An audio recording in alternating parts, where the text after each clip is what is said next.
This is Jed Distler, and welcome to The Piano Maven, your friendly podcast guide to piano recordings. I came across this compilation of Schumann's piano music.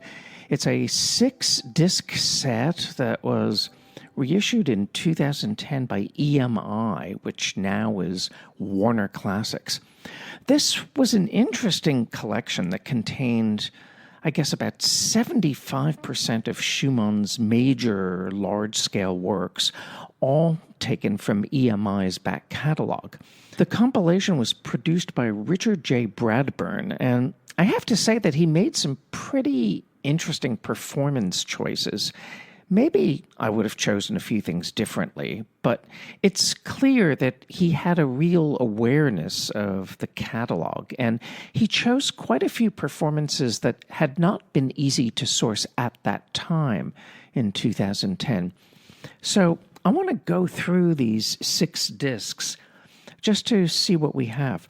The first CD features Jean-Philippe Collard in the Symphonic Etudes, Opus 13, the 3 Romances, Opus 28, the Abegg Variations, Opus 1, and the Impromptus on a theme of Clara Wieck, Opus 5.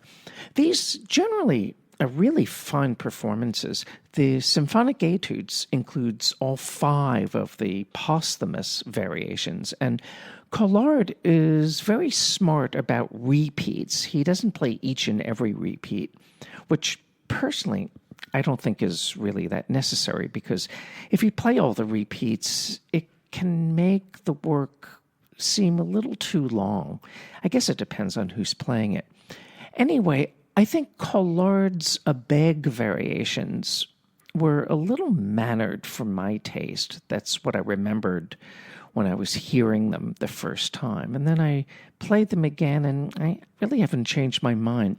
I don't think this performance honestly has anything on the fantastic Sviatoslav Richter live Deutsche Grammophon recording, or Clara Haskell's version, I think from 1954 on Philips. But Jean-Philippe Collard plays the Opus 5 Impromptus really poetically, and he shows a real commitment to the material that make these pieces sound much more interesting than they really are. This isn't top-tier Schumann, frankly. That's probably a reason why pianists seldom play the Opus 5 Impromptus in concert. The Romances, I think, inspire some of Collard's best playing on disc.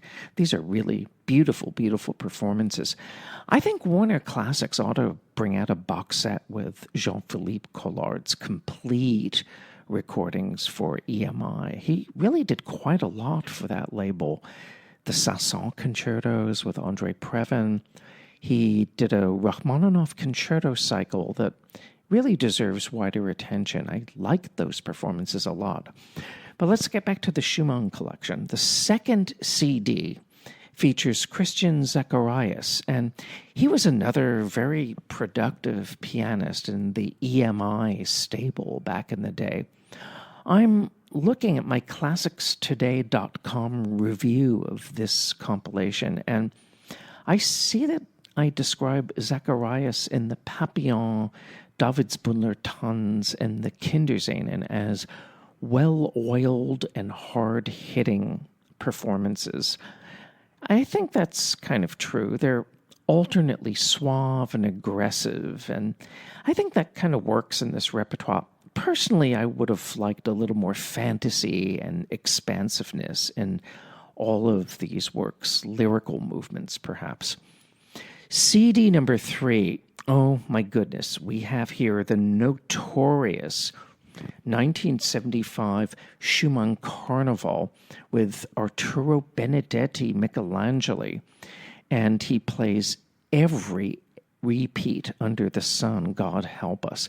This is the most hyper-detailed, utterly charmless, emotionally aloof Schumann Carnival on planet Earth.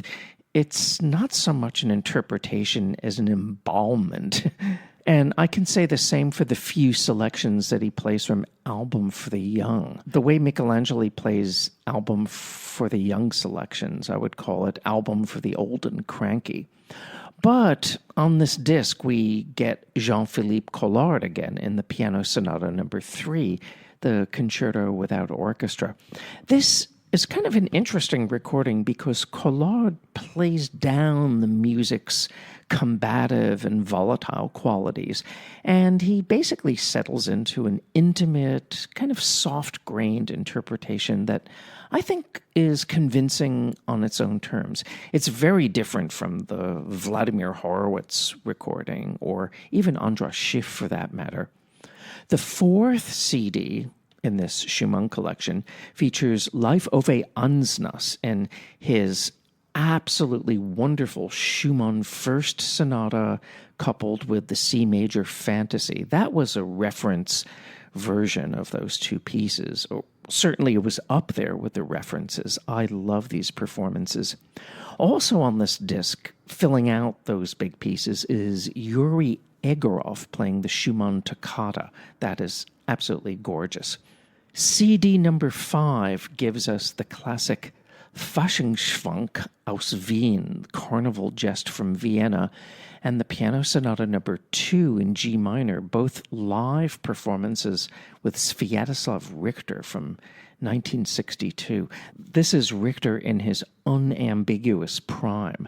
And also on this disc are beautifully nuanced readings of the Intermezzi Opus 4 and the Gesange der Frühe.